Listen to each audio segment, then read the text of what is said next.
Hello everyone, welcome to my channel Dada's Physics. So in this video I will discuss about kinematics of circular motion. This is the second part of motion in plane. Okay, and in this video I will discuss circular motion in one shot. Okay, it's a very short video, so just listen carefully and watch it carefully. If you have any doubt, then please mention in comment section. I will answer you. Okay, so let's start. Just a minute. Okay, so circular motion. What is circular motion? The first question here, what is circular motion? At first I'll just show that what is circular motion. So this type of motion you watch of this, you're watching that this red ball is moving in a circular path. Okay, so this type of motion is called circular motion. And this circular motion, for this circular motion, the velocity, the direction of the velocity along the tangent, okay, यहाँ पे जो velocity होगा, velocity tangential होगा. That means at each position, यहाँ पे जो red ball का position है, यहाँ पे velocity in this direction है. अगर red ball इस position में आएगा, okay, जब red ball in this position आएगा, then direction will be in this direction. Okay, so this is the velocity vector, and here this is the velocity vector. That means here direction of the velocity vector is changing with time. Okay, that's why we can conclude that it must have an acceleration, because you know that from the definition of acceleration, that is when the velocity vector is changing in magnitude or in direction, then it must contain a acceleration. Okay, so here if we consider that the magnitude of the velocity remains unchanged, that means speed of the ball remains unchanged, then it is very obvious that the direction of the velocity vector is changing with time. So that's why it must have an acceleration, and we will calculate this acceleration for this case, and this acceleration is called centripetal acceleration. Okay, I will discuss later about it. Okay, so at first I will discuss type of circular motion. So circular motion, there is two type of circular motion. There is uniform circular motion and non-uniform circular motion. So what is uniform circular motion? The first very important and first question is the uniform circular motion क्या है? You know uniform circular motion क्या है? When a particle is moving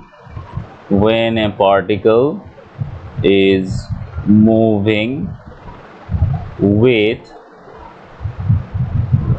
constant speed, okay, with constant speed in a circular path, then it is called uniform circular motion. Okay, मतलब अगर कोई particle circular path में move कर रहा है with constant speed, then it is called uniform circular motion. And for non uniform it is very easy definition.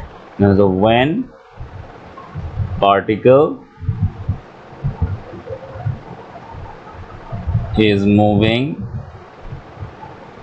with non-uniform speed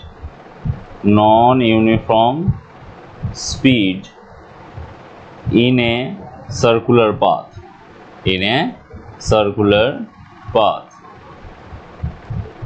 then it is called non-uniform circular motion. So in this chapter I will discuss at first that what is uniform circular motion. And for uniform circular motion, the most important property is the speed. Okay, speed remains constant. यहाँ पे जो speed होगा वो constant होगा. Okay, velocity का direction change होगा, velocity का magnitude unchange रहेगा, मतलब यहाँ पे जो speed है वो constant रहेगा, और यहाँ पे जो speed है वो constant नहीं है, speed not constant. Okay, तो ये रहा definition of uniform and non-uniform circular motion. अब हम जानेंगे एक बहुत ही important type of vector. यहाँ पे देखो, यहाँ पे एक बहुत ही important definition हमें मिलेगा. अगर मान के चलो ये रहा पार्टिकल का इनिशियल पोजीशन, यहाँ से पार्टिकल मूव कर रहा है और ये ए पोजीशन से पार्टिकल बी पोजीशन तक जा रहा है। ओके, मतलब ये जो सेंटर में एक एंगल क्रिएट कर रहा है, ये रहा 90 डिग्री एंगल, इसको 90 डिग्री मान के चलो। Okay, and this 90 degree angle मतलब इसका क्या होता है, π/2 रेडियन होता है। मतलब ये जो सर्कल में सर्कुलर मोशन हो रहा है ये पार्टिकल का, ये सर्कुलर मोशन में ये पार्टिकल सेंटर में π/2 एंगुलर डिस्प्लेसमेंट कर रहा है। यहाँ पे मैंने एक नया टर्म यूज किया, that is angular displacement. Okay, and you know that displacement is a vector, but what about angular displacement? So here we introduce a new kind of vector which are called axial vector. Okay, चलो देखते हैं। यहाँ पे concept of axial vector हमें पता होना चाहिए। देखो यहाँ पे दो सर्कल ऑलरेडी ड्रॉन है।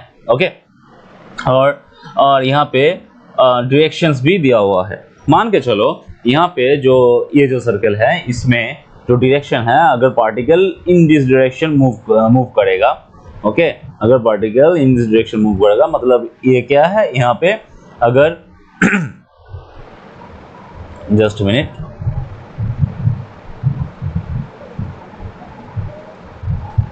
ओके, तो यहाँ पे अगर particle in this way move करेगा, then the direction of this vector actually upward direction, मतलब यहाँ पे जो मूवमेंट है वो एक्चुअली एंटी क्लॉकवाइज है। ओके, यहाँ पे जो मूवमेंट है वो एंटी क्लॉकवाइज है।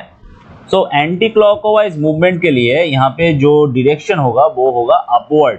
ये जो एंगुलर टाइप का जो वेक्टर होगा, angular displacement, angular velocity, angular acceleration, all these types of vectors are called axial vectors. Okay, because this is based on rotation. Okay, because this is based on rotation. यहाँ पे rotation का जो type है उस type के ऊपर base करके यहाँ पे एक नया काइंड ऑफ वेक्टर आया है, उसी को कहते हैं हम एक्सियल वेक्टर। ओके, ये डायरेक्शन किस तरफ होगा, अलोंग द एक्सिस होगा। अलोंग द एक्सिस अपवर्ड हो सकता है, अलोंग द एक्सिस डाउनवर्ड हो सकता है। अपवर्ड कब होगा, अगर कोई पार्टिकल एंटी क्लॉकवाइज मूव करेगा। यहाँ पे मान के चलो ये रहा एक बॉल, ये बॉल जो मूव कर रहा है ये एंटी क्लॉकवाइज डायरेक्शन में मूव कर रहा है। ओके, एंटी क्लॉकवाइज डायरेक्शन में मूव करेगा जब, तो इसका जो सारे जो एंगुलर वेक्टर्स है क्या क्या है एंगुलर वेक्टर्स, एक नंबर जो है वो मैंने बोला एंगुलर डिस्प्लेसमेंट।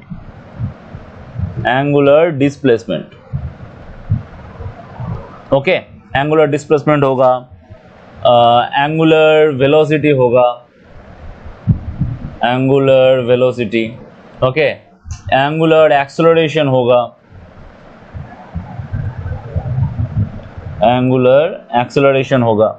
ओके, और भी सारा है, टॉर्क है, बाद में जानेंगे हम टॉर्क के बारे में। टॉर्क है होगा, एंगुलर मोमेंटम होगा, एंगुलर मोमेंटम। तो ये सारे जो वेक्टर्स है ना, ये सारे vectors on the basis of rotation आया है। Okay, and the direction of these vectors are along upward from the plane if the particle is rotating anti-clockwise way, and if the particle rotating in clockwise way, then the direction of these vectors are downward direction. Okay, यहाँ पे जो arrow होगा, इस arrow से हमें सिर्फ direction मिलेगा। यहाँ पे देखो, यहाँ पे अगर ये क्लॉकवाइज मूव करेगा, यहाँ पे देखो मैंने क्लॉकवाइज मूव किया, तो क्लॉकवाइज मूव करेगा। अगर ये रहा पार्टिकल हमारा, ये रहा एक बॉल जो मूव कर रहा है क्लॉकवाइज, एंड क्लॉकवाइज मूवमेंट के लिए इसका जो एंगुलर डिस्प्लेसमेंट है, एंगुलर वेलोसिटी होगा, एंगुलर एक्सेलरेशन होगा, टॉर्क होगा, एंगुलर मोमेंटम होगा, सारे वेक्टर का डायरेक्शन डाउनवर्ड होगा।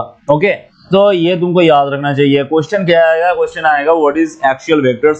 सो axial vectors are those vectors which have direction on the basis of the rotation of the particles। यहाँ पे मैं बोल रहा हूँ जो definitions है, vectors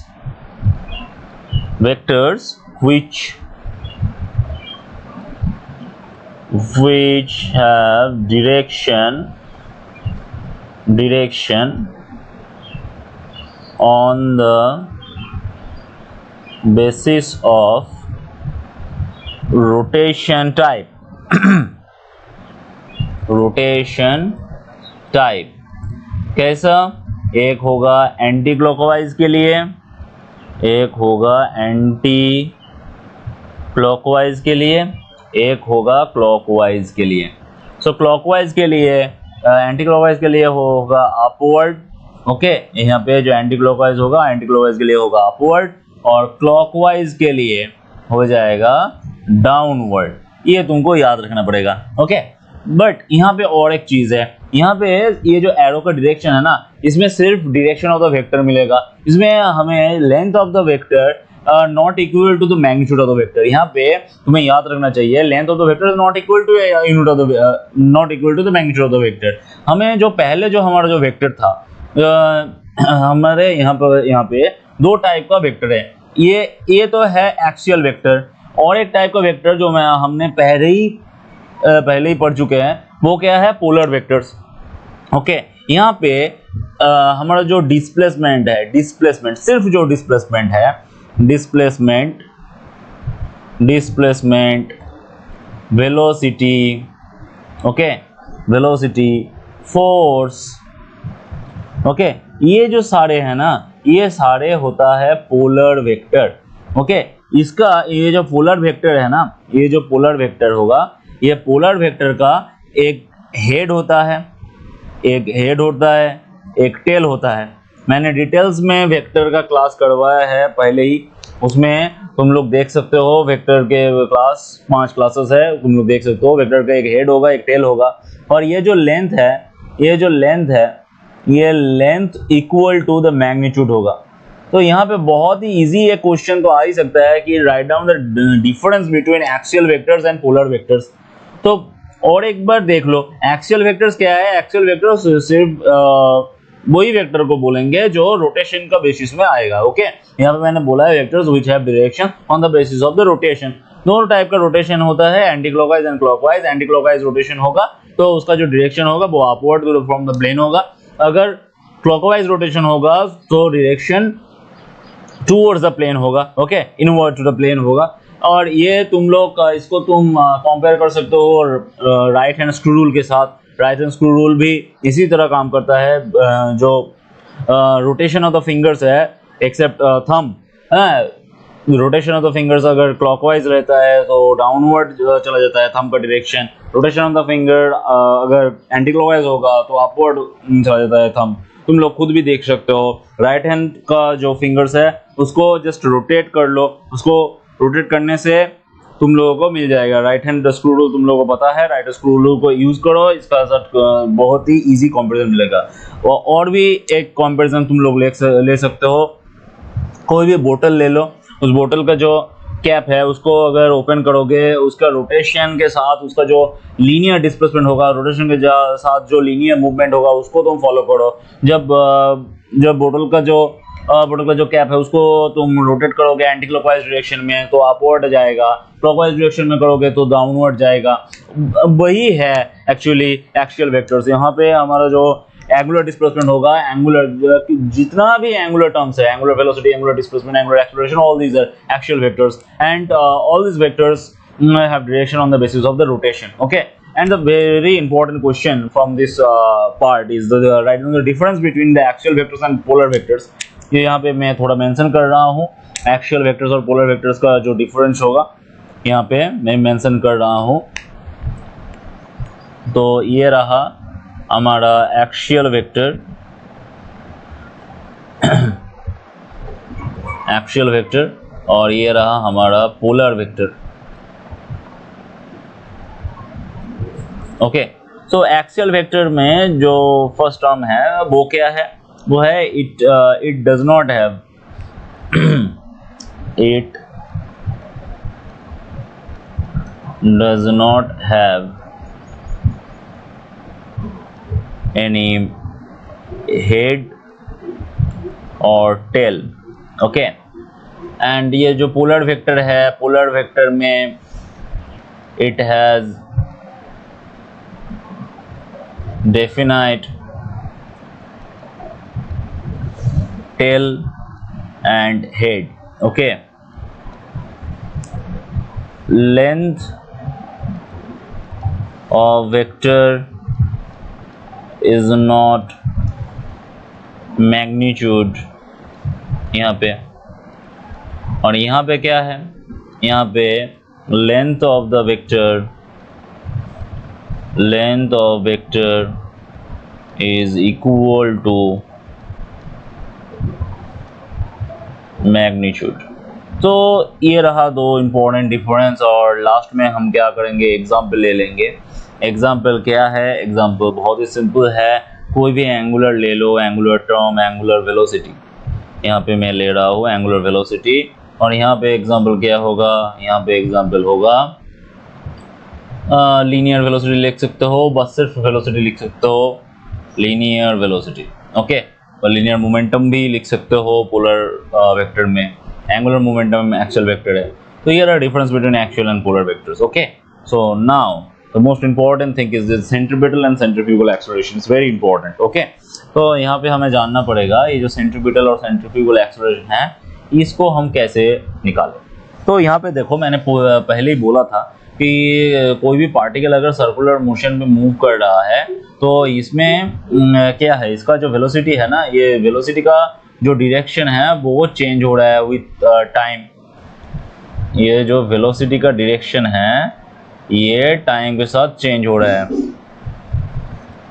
तो ये रहा हमारा सर्कुलर मोशन, ये हमारा सेंटर है ओ, यहाँ पे एक पार्टिकल मान के चलो, यहाँ पे ए पॉइंट में पार्टिकल है, पार्टिकल ए पॉइंट में था, ए पॉइंट से पार्टिकल मूव कर रहा है, मूव करके कहाँ पे जा रहा है, बी पॉइंट में जा रहा है, okay.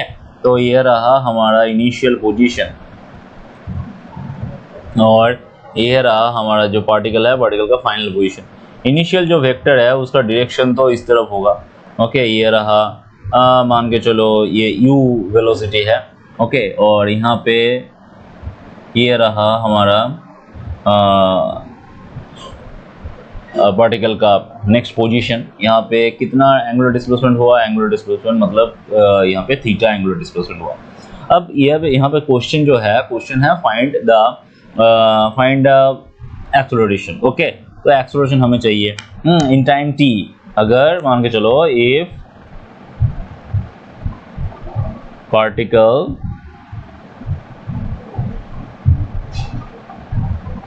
moves from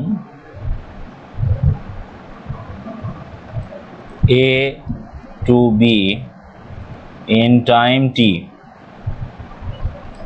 okay. T time में यहाँ पे सेंटर में थीटा एंगल कर रहा है, ओके। हमें क्या चाहिए, हमें चेंज चाहिए, हमें वेलोसिटी का जो चेंज है वही चाहिए।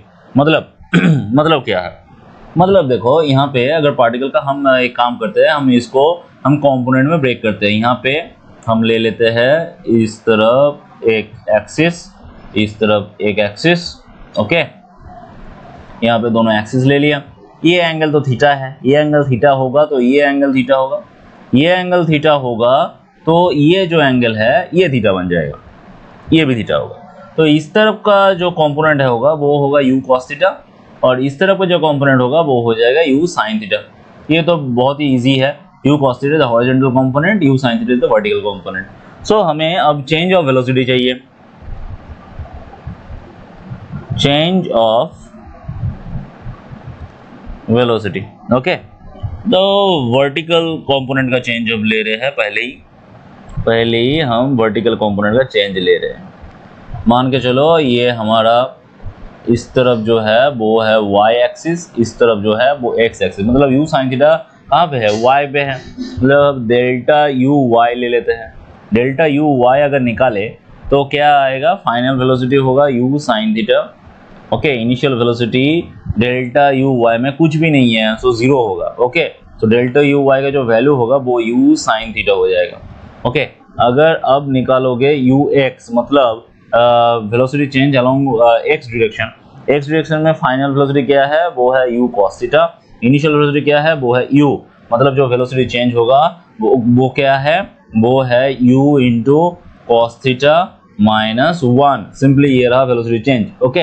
अब हमें क्या चाहिए, अब हमें चाहिए एक्सेलरेशन चाहिए। तो एक्सेलरेशन जो वेक्टर होगा वो एक्सेलरेशन वेक्टर क्या होगा, एक्सेलरेशन वेक्टर होगा delta u x, okay, divided by t इसमें एक आई कैप आएगा plus delta u y divided by t, इसमें एक जे कैप आएगा। ओके, अगर इन दोनों को तुम यूज करो, just if you put the values of delta u x and delta u y, then what will get you into cos theta minus 1 divided by t plus यहाँ पे एक आई कैप आएगा plus यहाँ पे आएगा u sine theta divided by T, okay, into J cap. Okay, ये हमारा आएगा। तो इसमें हम मैग्नीट्यूड ले सकते हैं, ए का एक्सेलरेशन में जो मैग्नीट्यूड है वो हम यहाँ पे इजीली ले सकते हैं। ओके, मैग्नीट्यूड क्या होगा, root over this square and plus this square. Okay, then we will get u square cos theta minus 1 is whole square divided by t square plus u square sine square theta divided by t square. ये हमारा answer आएगा। इसको अगर solve करेंगे तो क्या आएगा, यहाँ पे देखो cos थीटा में cos स्क्वायर थीटा आएगा, यहाँ पे एक u square sine square theta है, वहाँ से तो हमें 1 मिल जाएगा। ओके, तो थोड़ा इलाबोरेट कर लेते हैं इसको। यहाँ पे t आएगा, इसमें ये u square cos square theta sine square theta से u स्क्वायर आ जाएगा। ओके, यहाँ पे एक टर्म आएगा, उसमें रहेगा क्या, उसमें रहेगा minus 2u square cos theta रहेगा सिर्फ। ओके, ऑलरेडी एक यहाँ पे 1 होगा। ओके, एक 1 होगा, 1 से u स्क्वायर मल्टीप्लाई होगा तो यहाँ पे और एक u स्क्वायर आ जाएगा। ओके और एक u स्क्वायर आ जाएगा। सो यहाँ पे क्या आया, बेसिकली यहाँ पे जो आएगा वो है, यहाँ पे u स्क्वायर से यहाँ पे तो u स्क्वायर बन गया। ओके, हमारा ओके, सो यहाँ पे बहुत ही इजी एक आंसर आया है। आंसर जो आया है वो है 2u square into 2 square common जाएगा into 1 minus cos theta divided by T. Okay, divided by T आएगा यहाँ पे। इसको अगर थोड़ा सॉल्व करें, 1 माइनस कॉस थीटा का वैल्यू क्या है 1 माइनस कॉस थीटा का अगर वैल्यू निकाले तो क्या आएगा, तुम लोगों को पता होना चाहिए। 1 माइनस कॉस थीटा मतलब क्या है, मतलब है 2 साइन स्क्वायर थीटा बाई 2। अगर इसमें हम पुट करें वो, तो हमारा यहाँ पे जो mode of acceleration, magnitude of the acceleration वो क्या आएगा, वो आएगा 2u, यहाँ पे 2 तो था, 2 इंटू 2 उसका रूट होगा तो 2 आएगा, u स्क्वायर का रूट होगा u आ जाएगा। यहाँ पे t स्क्वायर है, सो t स्क्वायर का रूट होगा तो t आ जाएगा। यहाँ पे साइन स्क्वायर थीटा बाई 2 था, तो यहाँ पे सिर्फ साइन थीटा बाई 2 आएगा। ओके, तो ये रहा हमारा मैग्नीट्यूड ऑफ द एक्सेलरेशन।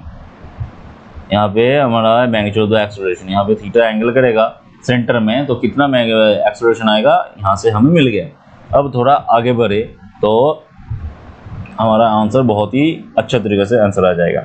देखो यहाँ पे जो थीटा है, यहाँ पे जो थीटा है इसको हम थोड़ा चेंज करते हैं।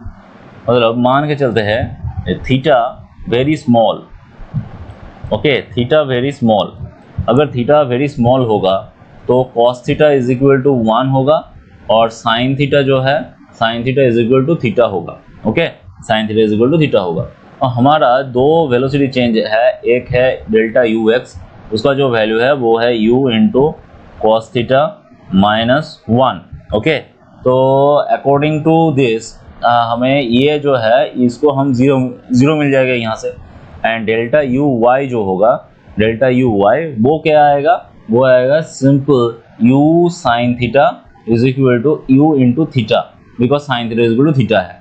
सो हमें अब क्या एक्सेलरेशन मिलेगा, हमें अब एक्सेलरेशन मिलेगा सिर्फ डेल्टा यू वाई के लिए मिलेगा u theta divided by T, ये हमें मिलेगा। Okay, u theta by T. तो यहाँ से हमें एक नया इंफॉर्मेशन मिला है, वो क्या, u into theta by T. यहाँ पे अब हम एक नया इंफॉर्मेशन देंगे। थीटा जो है, थीटा क्या है? थीटा है एंगुलर डिस्प्लेसमेंट। थीटा जो है वो है angular displacement. Okay, so theta by t, this is equal to actually omega. Okay, theta by t is equal to omega. Omega क्या है? ओमेगा है एंगुलर वेलोसिटी। ओमेगा है एंगुलर वेलोसिटी। ओके, अगर omega by t करेंगे तो वहां से alpha आएगा। अल्फा क्या है? अल्फा है एंगुलर एक्सेलरेशन। ओके, अब थोड़ा रिलेशन में जाते हैं। यहाँ पे थीटा जो है, थीटा इज इक्वल टू क्या है? थीटा इज इक्वल टू है आर सॉरी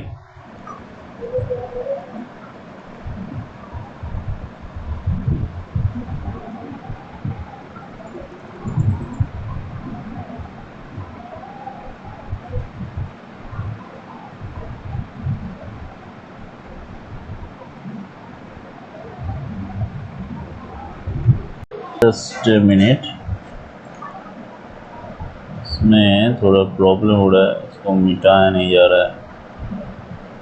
ओके, इसको हम ऐसे रखते हैं और हमारा अगर लीनियर डिस्प्लेसमेंट एस होगा so S is equal to R into theta है। ओके, तो यहाँ पे अगर हमें चाहिए सिर्फ to determine the relation between omega and velocity, both side को टी से डिवाइड कर दो, S divided by T and this also divided by T.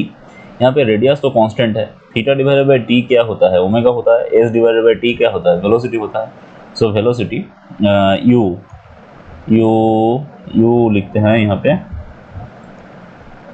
You is equal to R into theta by T. Theta by T का मतलब क्या है? Omega, मतलब u is equal to are omega. Relation आ गया यहाँ से। S is equal to are theta एक रिलेशन था। सिमिलरली इसको अगर फिर से टाइम से डिवाइड करें, u डिवाइडेड बाई टाइम से लीनियर एक्सेलरेशन मिल जाएगा। r तो यहाँ पे रह जाएगा, यहाँ पे जो r है वो रह जाएगा। ओमेगा को टाइम से डिवाइड करने से अल्फा लीनियर एंगुलर एक्सेलरेशन मिल जाएगा। So a is equal to r alpha, u is equal to are omega. ये सारा रिलेशन तुम लोगों को याद रखना पड़ेगा। Okay, so linear velocity is equal to r into angular velocity, linear acceleration is equal to r into angular acceleration। यहाँ पे थीटा बाई टी है, थीटा बाई टी का मतलब क्या है? थीटा बाई टी का मतलब है ओमेगा। ओके, यहाँ पे u इंटू ओमेगा बन गया। तो अगर ओमेगा इज इक्वल टू यहाँ से निकाले, ओमेगा इज इक्वल टू क्या होगा? u by r. So omega is equal to u by r, so this into u divided by r. So what will get? We will get u into u divided by r, मतलब u square divided by r. This is the acceleration. Okay, and direction of this acceleration, what? This acceleration along center and called centripetal acceleration. Okay, u square by r or v square by r, whatever you like. Okay, तो ये रहा acceleration. इसको हम centripetal acceleration कहते हैं।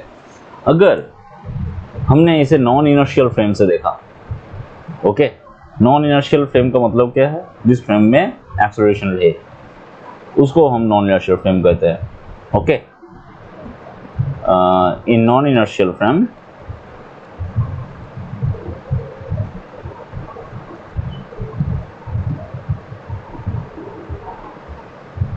there is a acceleration opposite to centripetal in same magnitude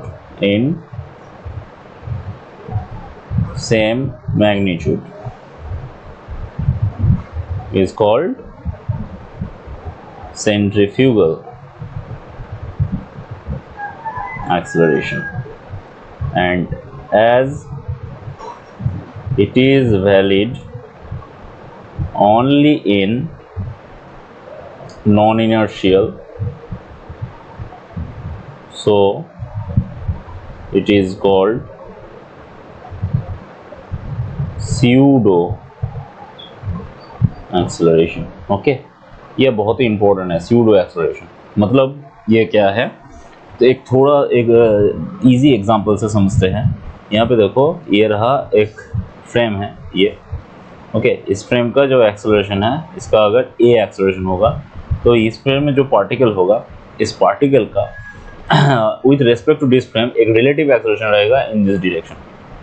okay, so ये जो acceleration है according to this frame, okay, यही है स्यूडो एक्सेलरेशन। अगर यहाँ पे कोई भी पार्टिकल यहाँ पे सर्कुलर मोशन कर रहा है तो इसका एक एक्सेलरेशन है अलोंग द सेंटर। ओके, इसी एक्सेलरेशन का ऑपोजिट में जो एक्सेलरेशन होगा, okay, with respect to this frame. Okay, अगर पार्टिकल अगर दिस फ्रेम में ऑब्जर्वर हो, मतलब ऑब्जर्वर भी रोटेट कर रहा है, ओके, तब ये जो ऑब्जर्वर है ये outward, out of the centre एक एक्सेलरेशन देखेगा। उसी को हम कहते हैं सेंट्रीफ्यूगल। इसको हम कहते हैं सेंट्रीफ्यूगल और इसको हम कहते हैं सेंट्रीपिटल। ओके, इसको हम कहते हैं सेंट्रीपिटल, इसको हम कहते हैं सेंट्रीफ्यूगल। ये दोनों का मैग्नीट्यूड तो सेम है, डायरेक्शन सिर्फ ऑपोजिट है। सेंट्रीफ्यूगल को हम स्यूडो एक्सेलरेशन भी कहते हैं because it is only found in non inertial frame. Inertial frame में इसका कोई भी जगह नहीं है। इनर्शियल फ्रेम में हमें ये नहीं मालूम पड़ेगा। ओके, सो यहाँ से इंपॉर्टेंट चीज़ क्या था? इंपॉर्टेंट चीज़ था ये जो एंगुलर डिस्प्लेसमेंट एंगुलर वेलोसिटी का रिलेशन है, एंगुलर एक्सेलरेशन लीनियर एक्सेलरेशन का रिलेशन, ये जो रिलेशन है बहुत इंपॉर्टेंट है। ये जो बॉक्स किया मैंने इनको ठीक से करना। सिर्फ s is equal to are theta याद रखना, बोथ साइड को टाइम से डिवाइड करने से u and omega, again time से डिवाइड करोगे तो acceleration and acceleration and angular acceleration भी आ जाएगा। ये बहुत इंपॉर्टेंट एक रिलेशंस है। ओके, अब यहाँ से सर्कुलर मोशन के काइनेमेटिक्स के लिए कोई कुछ इंपॉर्टेंट और रिलेशन भी हमें लगेगा। For linear motion you know, for linear motion हमारा ये कुछ रिलेशंस था। v is equal to u plus a t, okay, plus और माइनस हो सकता है। s is equal to u t plus minus half a t square.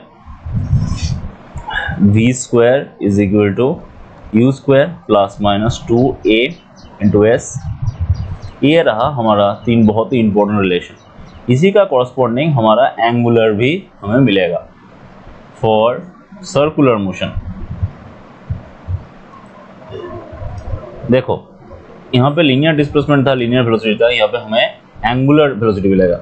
मतलब final angular velocity is equal to initial angular velocity plus acceleration है, यहाँ पे alpha acceleration आएगा, angular acceleration into time. Okay, यहाँ पे जो डिस्प्लेसमेंट है, displacement यहाँ पे क्या होगा?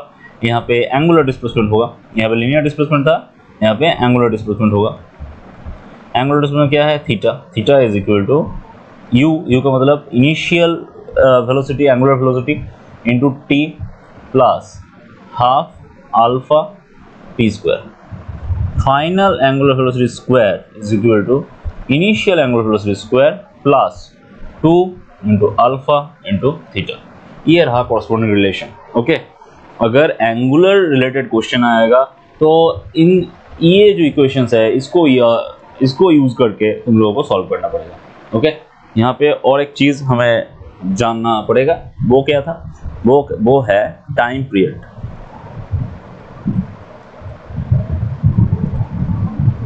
टाइम पीरियड क्या है? टाइम पीरियड है to complete a circle required time in single rotation। मतलब क्या है? मतलब है ये जो सर्कल है इसको हम कंप्लीट करेंगे। कंप्लीट करने के लिए कितना टाइम लगेगा? देखो, अगर वेलोसिटी ओमेगा है, इसमें जो डिस्प्लेसमेंट होगा, डिस्प्लेसमेंट क्या होगा? टोटल डिस्प्लेसमेंट 2 पाई होगा। अगर 2 पाई एंगल कर रहा है सेंटर में, तो वेलोसिटी है omega, displacement divided by time, displacement divided by velocity, this is equal to time. तो ये रहा हमारा time period 2 pi by omega. बहुत ही अच्छा एक relation, 2 pi by omega. Time period हो गया। टाइम पीरियड क्या है? Displacement divided by velocity. Displacement है क्या? एक सर्कल के लिए सेंटर में कितना एंगल होता है? 2 पाई एंगल होता है। 2 पाई डिवाइडेड बाय ओमेगा का 2 टाइम मिल गया। यहाँ से तुम्हें फ्रीक्वेंसी चाहिए होगा। फ्रीक्वेंसी क्या है? Frequency n is equal to 1 by time period है। ये तुम लोगों को याद होना चाहिए। Frequency is equal to 1 by time period है, मतलब फ्रीक्वेंसी इज इक्वल टू क्या बन जाएगा? फ्रीक्वेंसी इज इक्वल टू बन जाएगा ओमेगा बाई 2 पाई। ओके, ये और एक इम्पोर्टेंट रिलेशन था। अब इसका जो यूनिट्स होगा, डायमेंशन होगा, तुम लोग बहुत ही इजी निकाल सकते हो खुद ही। मैं एक एग्जांपल दे रहा हूँ। देखो, अगर डायमेंशन ऑफ ओमेगा निकालना है, डायमेंशन ऑफ ओमेगा निकालना है, तो ओमेगा इज इक्वल टू क्या है? Omega is equal to simply जो है वो है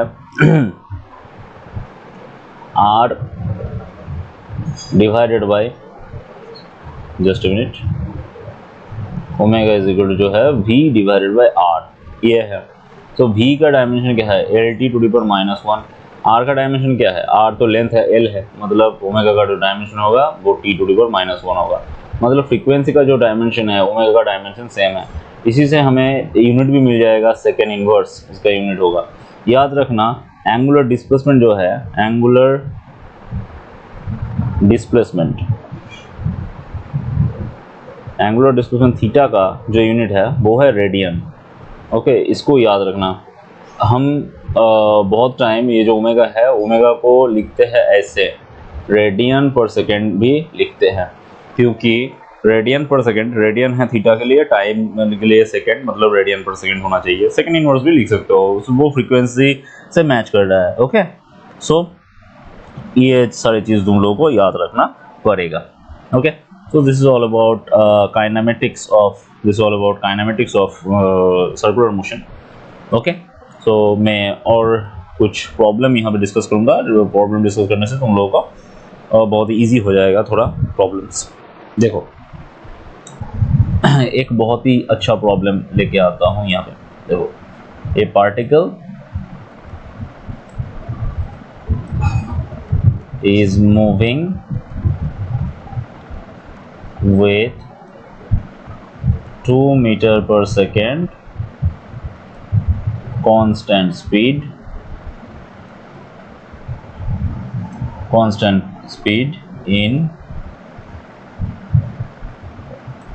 in a circle of radius 2 meter. Find centripetal acceleration. So बहुत ही इजी है क्वेश्चन था।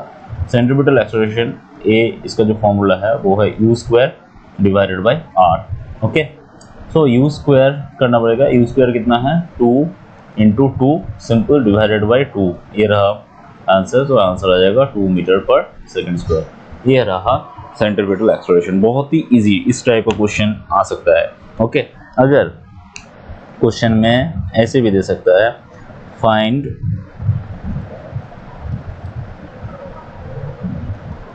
Centripetal acceleration if angular velocity 2 radian per second, ये भी दे सकता है। इसको हम कैसे करेंगे? देखो, सेंट्रीपिटल एक्सेलरेशन का फॉर्मूला क्या है? u square by r. अब हमें चाहिए क्या? एंगुलर वेलोसिटी क्या? अब u इज इक्वल टू तो हमें पता है ना, r इंटू ओमेगा होगा। तो यहाँ पे r इंटू ओमेगा, उसका स्क्वायर कर दो डिवाइडेड बाय r। क्या आएगा? आएगा ओमेगा स्क्वायर इंटू r। ये तुम लोग को याद रखना चाहिए। एंगुलर जो सेंट्रीपिटल एक्सेलरेशन है उसका और एक एक्सप्रेशन यहाँ से आ रहा है, omega square into r। So a is equal to omega square, omega का स्क्वायर मतलब 2 इंटू 2 इंटू r। ओके, यहाँ पे r इज इक्वल टू मान के चलो 2 मीटर। सो सिंपली 8 मीटर पर second square. This is answer. Okay, और एक टाइप का question, A particle is moving with 2 meter per second square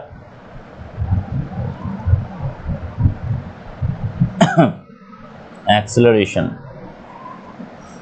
along a circular path,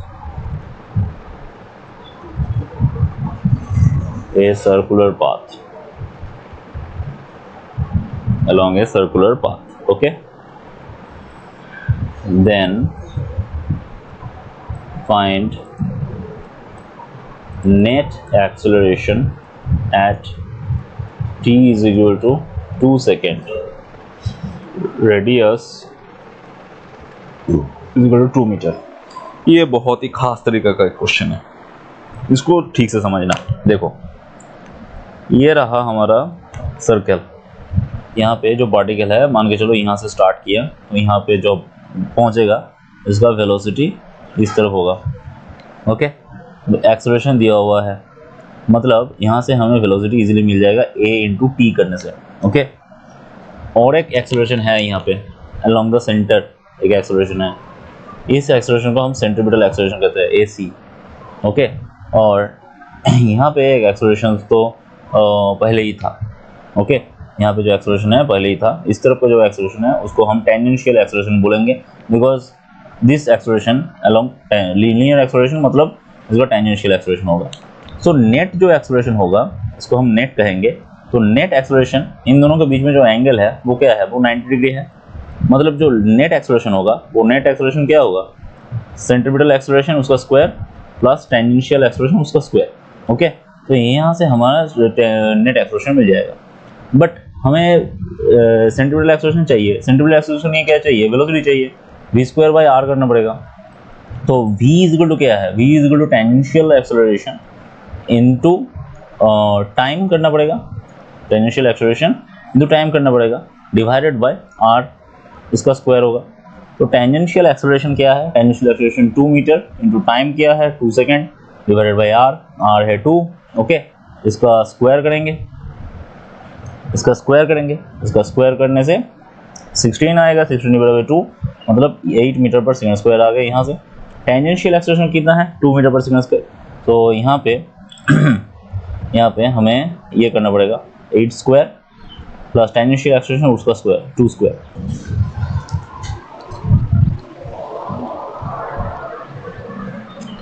so 8 square plus 2 square, ऐसे हमें मिल जाएगा आंसर। यहाँ पे 64, इसका 4 मतलब √68 मीटर पर सेकंड स्क्वायर। ये रहा हमारा नेट एक्सेलरेशन। तो ये 3 बहुत ही इंपॉर्टेंट क्वेश्चन। और एक क्वेश्चन करते हैं यहाँ पे।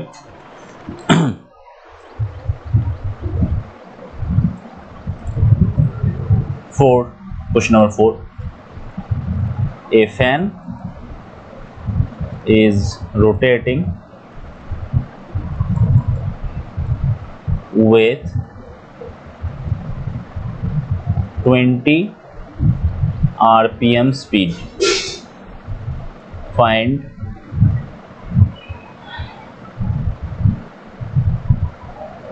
angular speed चाहिए। तो यहाँ पे जो टर्म है 20 rpm, 20 आरपीएम बहुत ही इंपॉर्टेंट एक टर्म है। आरपीएम का मतलब क्या है, आरपीएम का मतलब है रोटेशन पर मिनट। ओके, ये रहा आरपीएम का मतलब 20 रोटेशन हो रहा है 1 मिनट में।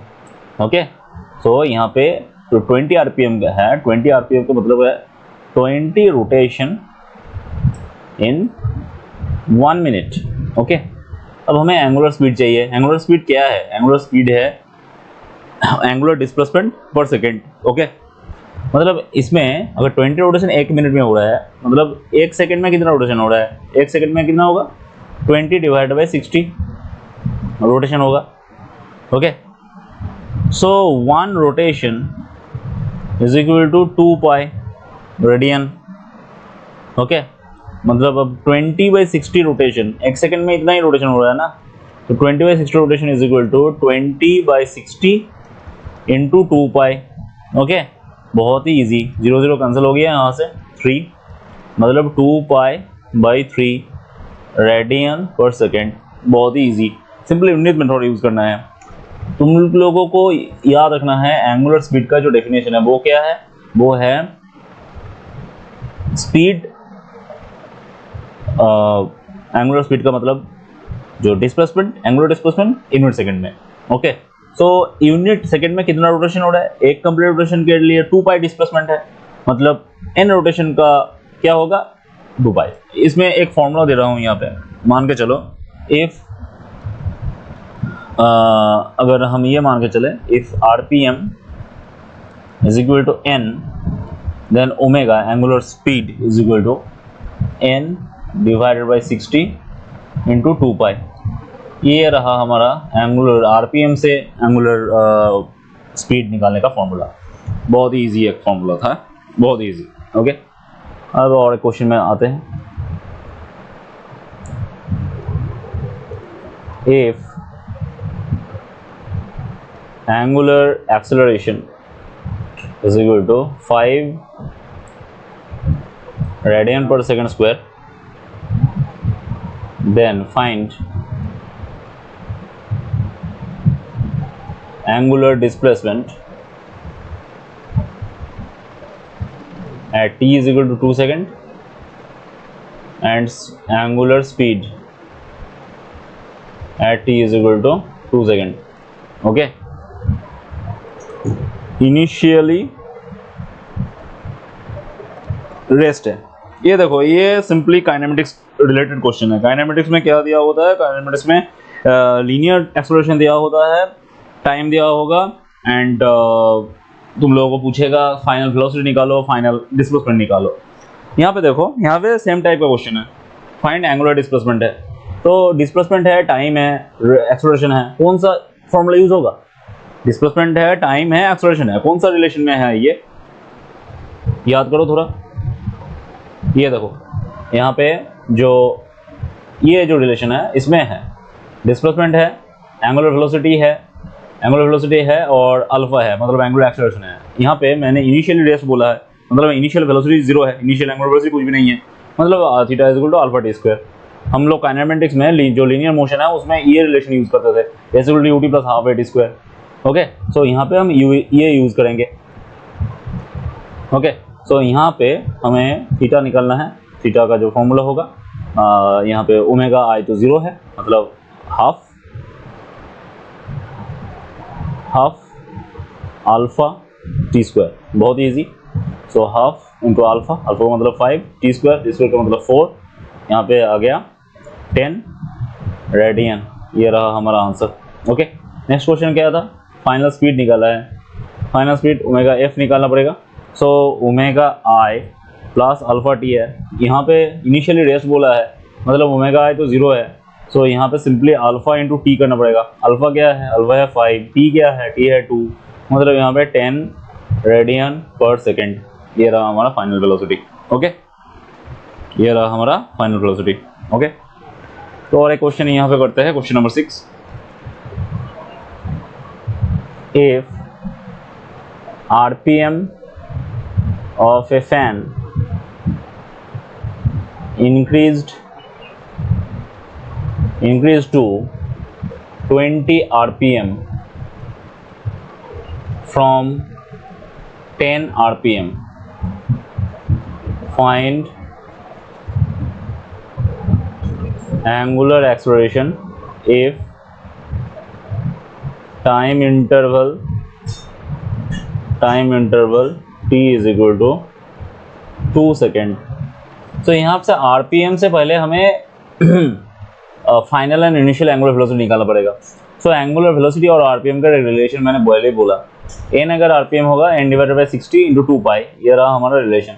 सो यहाँ से फाइनल जो निकालना पड़ेगा, फाइनल क्या है, फाइनल है 20, सो 20 बाई 60 इंटू 2 पाई, इसका तो आंसर हमें पहले ही पता है 2 पाई बाई 3। ओके, इनिशियल निकालना पड़ेगा, इनिशियल क्या है, initial 10 divided by 60 into 2 pi. Okay, इसका आंसर भी हमें पता है, इजीली निकल जाएगा पाई बाई 3। यहाँ पे ये रहा रेडियन पर सेकेंड और ये रहा और एक रेडियन पर सेकेंड, बहुत इजी। तो अब हमें क्या चाहिए, अब हमें चाहिए एक्सेलरेशन चाहिए। कौन सा एक्सेलरेशन चाहिए, अल्फा चाहिए। तो एक्सेलरेशन का semi formula final minus initial velocity divided by time. तो फाइनल वेलोसिटी क्या है, फाइनल वेलोसिटी है 2 पाई बाई 3। इनिशियल वेलोसिटी क्या है, इनिशियल वेलोसिटी है पाई by 3 divided by time, time कितना है, टाइम है 2। यहाँ पे जो करेंगे पाई बाई 3 आएगा, पाई बाई 3 डिवाइडेड बाई 2 मतलब pi by 6 radian per second square, ये रहा answer. Okay, so this type का क्वेश्चन आएगा, बहुत ही इजी क्वेश्चन है। इसमें तुम लोगों का जो सर्कुलर मोशन का जो काइनेमेटिक्स है उसका जो बेसिक कॉन्सेप्ट है तुम लोगों के लिए क्लियर हो जाएगा यहाँ से। ये जो 6 क्वेश्चन मैंने करवाया है यहाँ पे, और भी क्वेश्चन तुम लोग सॉल्व कर सकते हो और सॉल्व करने के बाद तुम लोग देख सकते हो। ओके, इस वीडियो को ठीक से देखो, तुम्हारा कॉन्सेप्ट क्लियर हो जाएगा about kinematics of circular motion. Kinematics जो सर्कुलर मोशन है वो बहुत ही वास्ट टॉपिक है, उसमें डायनामिक्स भी है। सर्कुलर मोशन का जो मैकेनिक्स है उसके लिए मैं वीडियो बाद में लाऊंगा, लॉज ऑफ मोशन थोड़ा करने के बाद। Okay, so thank you for watching, subscribe this channel and share with your friends. Thank you.